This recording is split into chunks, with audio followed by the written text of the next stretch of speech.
Bonjour les amis de la taverne. Nous y sommes, c'est la fin de notre parcours, les règles de Warhammer 40 000 expliquées à ma grand-mère. On est arrivé à la dernière phase, la phase des morales. C'est une phase qui sera remplacée, ce sera éliminé dans la V10, au mieux ce sera transféré dans une autre phase.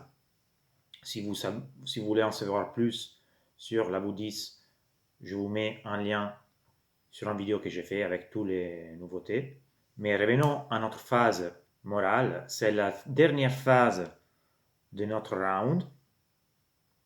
Et c'est la phase où on va voir si nos unités ont gardé le moral ou s'ils vont s'enfuir, ils sont perdus.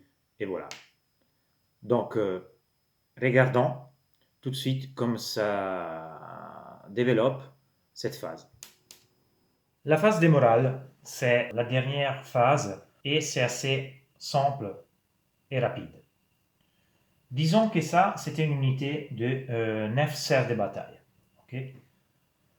Entre la phase des tirs et la phase des combats, la phase psy, etc., j'ai perdu un total de 1, 2, 3, 4 figues. Donc, ils étaient 9, je n'ai perdu 4, il reste 5 figurines.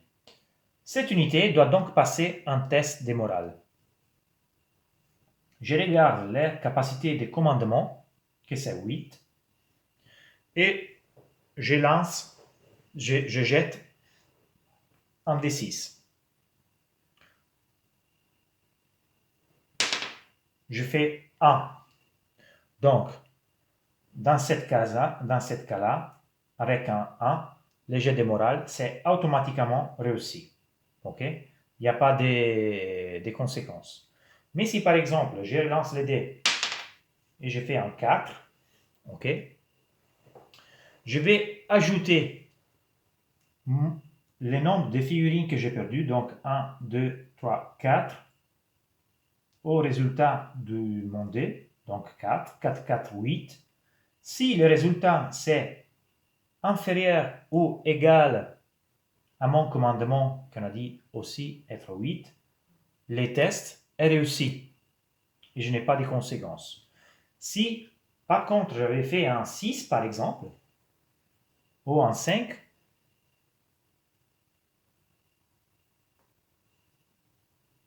si j'avais fait un 5, disons, plus 4, ça fait 9.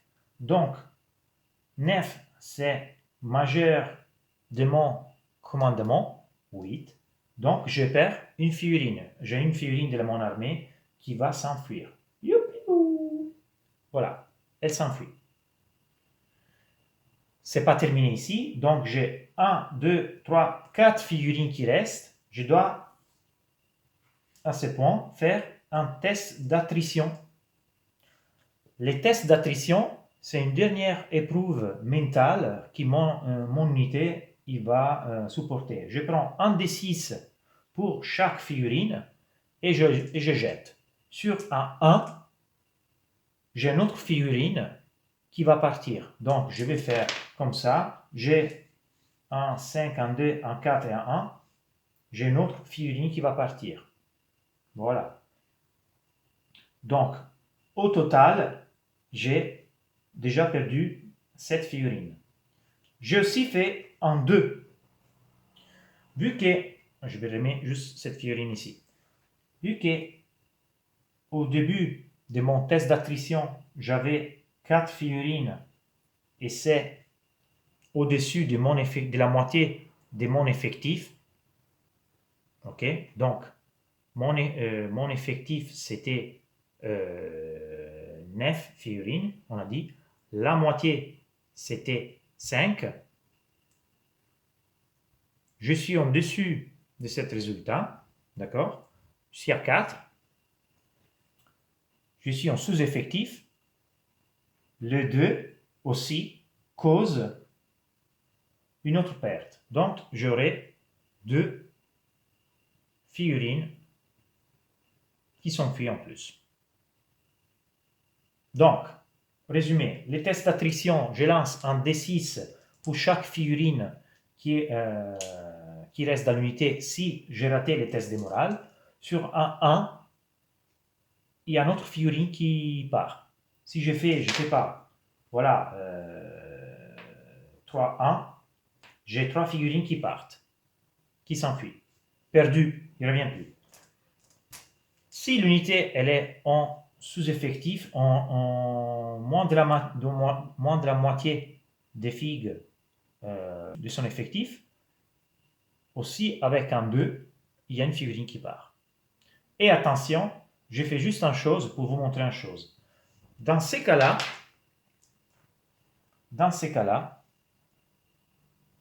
il n'y a même plus la cohésion. Il n'y a plus les 2 pouces entre une figurine et l'autre. J'ai enlevé, je l'ai fait exprès, la figurine qui était au milieu. Une de ces 2 figurines, elle est détruite aussi, parce qu'il n'y a plus de cohésion. Les figurines qui ne sont pas en cohésion avec l'unité sont détruites. Si par exemple on avait cette situation, ok, cette unité, voilà, cette unité, elle n'était plus en cohésion avec cette figurine, elle n'était plus en cohésion avec cette unité, j'aurais perdu cette figurine, ok.